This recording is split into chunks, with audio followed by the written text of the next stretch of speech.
ወደ ሲሲ ከመቋቋሙ በፊት ከ2000 ዓመተ ምህረት ጀምሮ ከዚህ አካባቢ ለሰን ቀበሌው ሲቋቋም ከማህበረሰቡ ጋር ሆነ አንዳንድ ትላልቅ ሰዎች ባለሀብቶች ስለነበሩ ከዛ ሀብት አፈላልገን በየዓመት ባሉ ቀን ሰውና ግድፍ ነበር።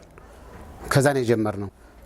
ጥምረቱ ሲሲ መቋቋም ሲጀምር ከ2012 ጀምሮ ሀብት የተሰበሰበው ከማህበረሰቡ ከመስጊድ ከሰንበቴ ከቤተክርስቲያን የተሰበሰበ ሀብት ነው። ተሰባስቦ ቀበሌውን ቦታ በመጠየቅ ውስን አድርጎ ይህን ቦታ በመስጠታቸው ይህን ቦታ ስለሰለጡና ያችን ሱቅ ሰራን። ሱቋን ሰርተን በቋሚነት ያችን ይዘን አንደኛ ለችግር ተጋላጮች እየረዳ ነው። ሁለተኛ ደግሞ ስራ አጥ የነበሩትን ተምረው የተቀመጡትን ሰዎች ሱቅን አከራይተን ስራ ፈጥረው አሁን ሰርተው እየበሉ ነው ያለ። በዛ በማሰባሰብ ላይ እያለነ ኤስኦኤስ መጣ።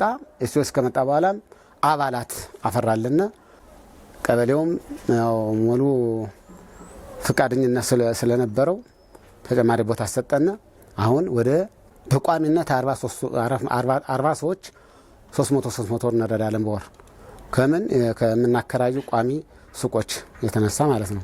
በአመት በዓል ሰዓት ለበዓል የሚሆን ለስጋም ሆነ ለዶሮ እንሰጣለን።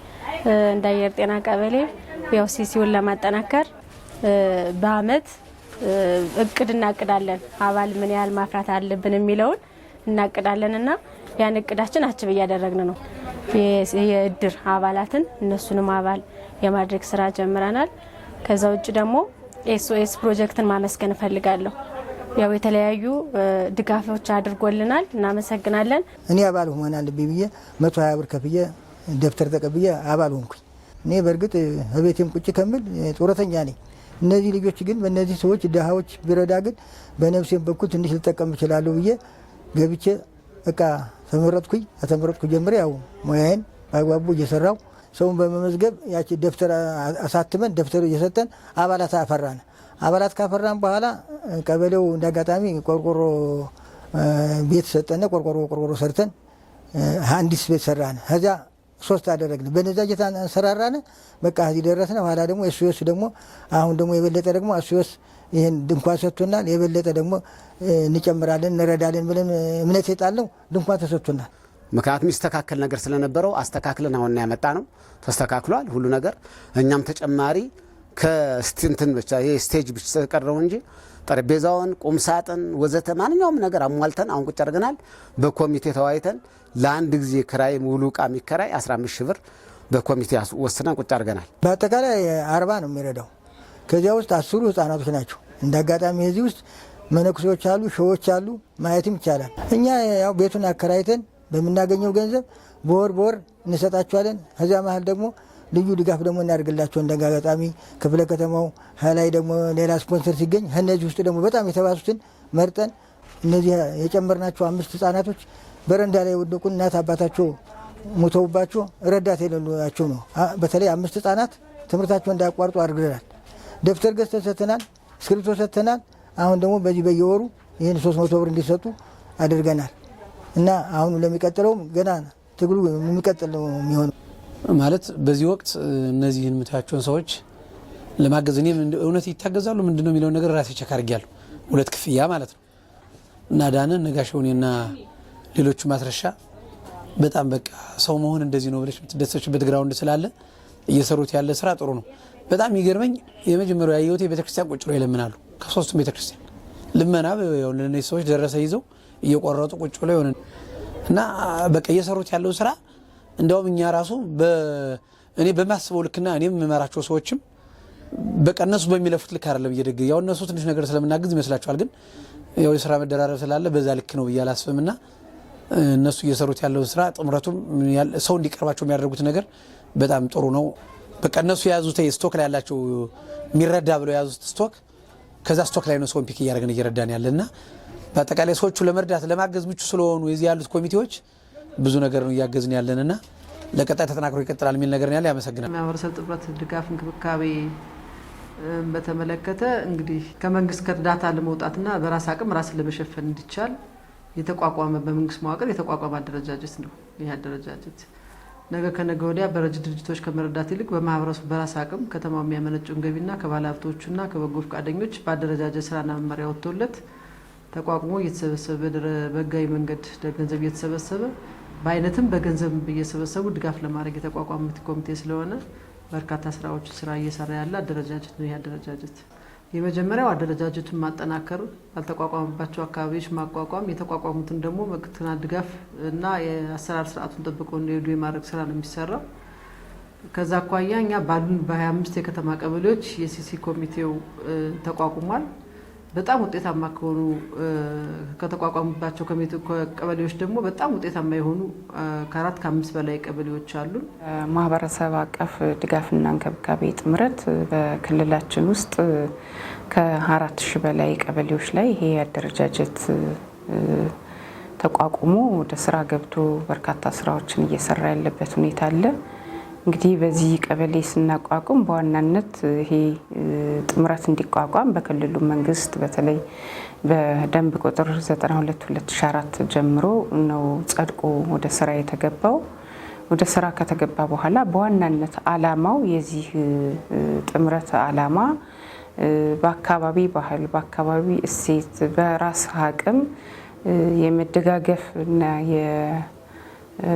መረዳዳት ባህልን ሊያሳድግ በሚችል መንገድ በየአካባቢው ያሉ ጧሪ ደጋፊ የሌላቸው አረጋውያንን፣ መንቀሳቀስ መስራት የማይችሉ አካል ጉዳተኞችን፣ በተለያዩ ችግር ምክንያት ወላጅ አልባ የሆኑ ህጻናትን፣ በአጠቃላይ ተጋላጭ የህብረተሰብ ክፍል የምንላቸውን እነሱን በመደገፍ በመርዳት በማገዝ እንደ ማንኛውም ማህበረሰብ እኩል መኖር እንዲችሉ ለማድረግ ታሳቢ ተደርጎ የተቋቋመ አደረጃጀት ነው ማለት ነው። ከተማችን ከ4 ቀበሌዎች በላይ ኤስኦኤስ የሚባል ድርጅት ነበረን በእኛ ከተማ ፌዛውት ሳያደርግ። ይሄ ድርጅት በገቢ ማስገኛ ሊያሰማራቸው የሚችል የስራ ዘርፎችን በመምረጥ አንደኛ ለሲሲ ኮሚቴው የድንኳን፣ የወንበር፣ አጠቃላይ የድግስ እቃዎች የሚባሉትን ገዝቶ በኪራይ እያከራዩ ገቢ እንዲያመነጩ ማድረግ፣ ፎቶኮፒ ማሽን በመግዛት ኮፒ እያረጉ ለማህበረሰብ ቀበሌው ላይ ኮፒ እያረጉ ገቢ ማሰባሰቢያ እንዲሰሩ የማድረግ፣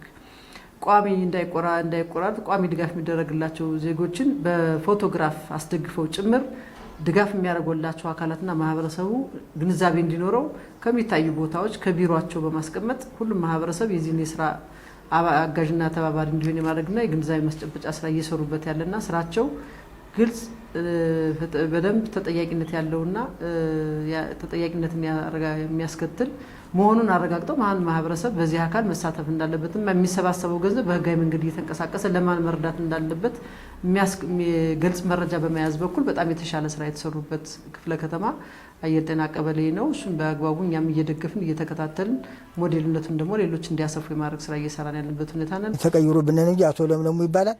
እነዚህ 3 ቤቶች ተቃጥለውብን እነዚህ 30 ሰዎች ተበትነውብን ነበር። 10,000 ብር ሰጥቶን ነው 200 ብር አቃምሰናቸው ይዋል ነው። በቃ በአመት በላይ እንዳይጎዱ ተብሎ ቀበሌው በሰጠነ በቃ የለመዱት እንዳያጡ አድርጎናል። ቀበሌው እየረዳነ ነው። እሱስ በተጨማሪ ቀበሌው እየረዳነ ነው። ቀበሌው ደግሞ ስላችሁ የተወሰኑ ናቸው። መጀመሪያው መስራች ነበር ዋና ሳጅን። ከዚያ በኋላ ደግሞ አቶ ለምለሙ በጣም ጥሩ ሰው ነው የነበረ።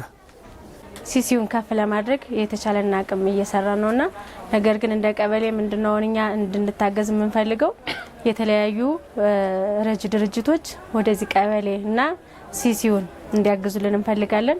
ከዛ ውጭ ደግሞ ከተማ አስተዳደሩና ክፍለ ከተማው ጸጋ ቢሰጡ ለምሳሌ ቦታ ብናገኝ ማህበረሰባችን በማሳተፍ የሆነ ግንባታ ተገንብቶ ሲሲ ያለውን አቅሙን ከፍ እንዲያደርግልን ድጋፍ እንፈልጋለን። ያጋጠመን ችግር ከላይኛው አካል ትንሽ ድጋፍ የለም ነው። በቃ ተቀባይነት ሲሲን የሚያውቁ ሰው አይመስለኝም። ኃይላ ያሉት ሴቶችና ህጻናት ክፍለ ከተማ ላይ ለኛ መርዳት ጥረት አላቸው፣ ይጥራሉ።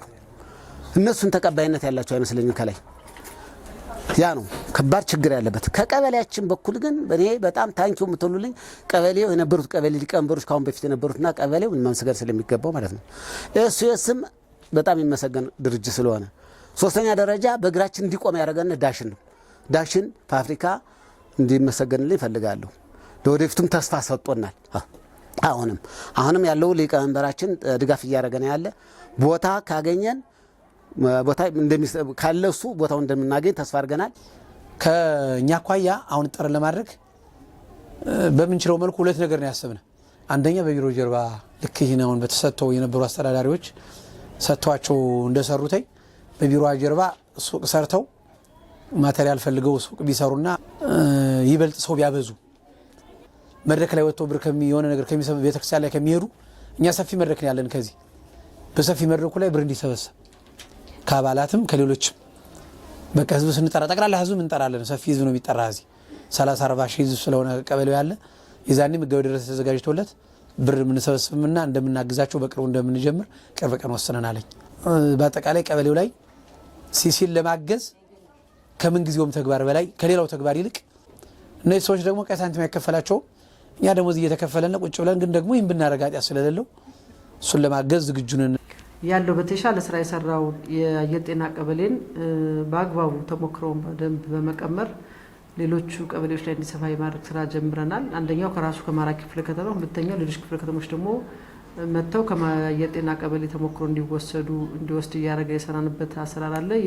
ከዛ አኳያ በየትኛውም አጋጣሚ ሀብት ሊያፈሩበት የሚችሉትን የስራ ስልት እየተከተሉ ለምሳሌ የአየር ጤና ቀበሌ ከቀበሌ አስተዳደሩ ጋር በመነጋገር የገቢ ምንጭ ሊያመነጭ የሚችሉ 5 የገበያ ሱቆችን በመቀበል ሀብት እያመነጨ በዛ ውስጥ ሊያግዛቸው የሚችሉ ሰዎችን መረጃ በአግባቡ ይዞ ቋሚ ዶኩሜንት አዘጋጅቶ ቋሚ የሚደገፉ ሰዎችን በመያዝ እያገዘ ያለበት ሁኔታ አለ። የሲሲ ኮሚቴው ቋሚ አባላት የሚባሉ አሉ። እሱም በቋሚ መዝገብ ይመዘገባሉ፣ በየአመቱ የሚከፍሉ ማለት ነው።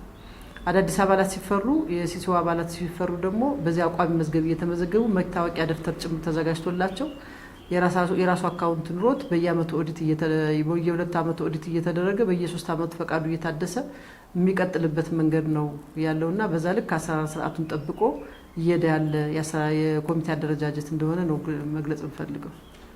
እንግዲህ ይህ ጥምረት በዚህ መንገድ ሲሰራ አብዛኞቹ በተለይ ሞዴል የምንላቸው በጣም ጥሩ ደረጃ የደረሱ አደረጃጀቶች አሉ። ከአካባቢ ልዩነቶች ቢኖርም በርካታ ስራዎች እየተሰሩ ያለበት ሁኔታ አለ። የጎንደር ላይ ያለው በተለያዩ ክፍለ ከተሞች በሁሉም ይህ አደረጃጀት አለ። በተለይ የተሻለ ስራ አለ ብለን እንደ ሞዴል ሊወስደን ያየነው ክፍለ ከተማ ላይ ያለና ይሄ አደረጃጀት በውስጡ በጣም በርካታ አባላትን ይዟል። ወርሃዊ መዋጮቻቸውን በምክር ቤት ጭምር አሳውጀው ወጥ የሆነ ከሁሉም ማህበረሰብ ተመሳሳይ የሆነ ገንዘብ የሚሰበስቡበት አካሄድ አላቸው። በተጨማሪ ተቋማትን፣ ባለሀብቶችን፣ የሲቪክ ተቋማትን፣ ድርጅቶችን ጭምር የጥምረቱ አባል እንዲሆኑ በማድረግ የተሻለ ሀብት እንዲሰበሰብ በማድረግ በኩል ከፍተኛ ስራ ይሰራሉ። በተጨማሪም ቅድም እንደገለጽኩትኝ በቋሚነት ሀብት አላቸው፣ ንብረቶች አሏቸው። እነዚህ ሀብት ንብረቶችን ገቢ እንዲያፈሩ በማድረግ በኩል ተጨማሪ የጥምረቱ ሀብት እንዲጠናከር በማድረግ በኩል በርካታ ስራዎች እየሰሩ ያለበት ሁኔታ አለ። እንግዲህ ከዚህ የሚገኘውን ሀብት ደግሞ በቋሚነት በተለይ ወላጅ አልባ የሌላቸው ህጻናትን በቋሚነት በየወሩ ገንዘብ በመስጠት ድጋፍ እያደረጉ ትምህርታቸውን በአግባቡ እንዲከታተሉ እንዲማሩ ያደርጋሉ። ቤት የሌላቸውን ቤት እየጠገኑ እየሰሩ የሚሰጡበት ሁኔታ አለ። ተጨማሪ በተለያዩ የገቢ ማስገኛ ስራዎች ላይ እንዲሰማሩ በማድረግ በኩል በርካታ አስተዋጽኦ እያደረጉ ያለበት ሁኔታ አለና ይህን ተሞክሮ ወስዶ በሌሎቹ አካባቢዎችን ማስፋት አዳጊ የሆኑ ስራዎች እንዲሰሩ የማድረግና በተለይ ማህበረሰቡ ከሌላ ጠባቂነት ወጥቶ የራሱን ችግር በራሱ የሚፈታበት ባህል እንዲዳብር በማድረግ በኩል በጣም ትልቅ ፕላትፎርም ስለሆነ ይህን አጠናክሮ መስራት ተገቢ ነው።